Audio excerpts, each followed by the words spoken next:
Hi guys! నేనైతే ఈరోజు 'Shiva' movie re రిలీజ్‌కైతే వెళ్ళిపోయాను మా ఫ్రెండ్స్‌తో కలిపి. సినిమా అయితే మామూలుగా లేదసలు.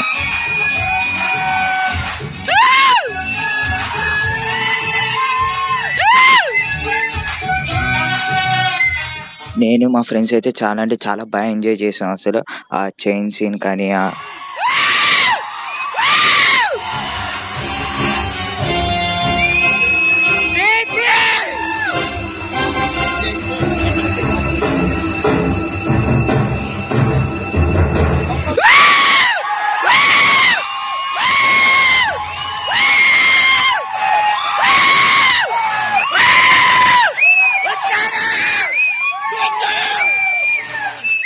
థియేటర్‌లో అయితే ఫుల్లు రచ్చ రచ్చ అసలు అరిసి అరిసి అసలు గొంతులు పోయినాయి అసలు ఒక్కొక్కళ్ళకి.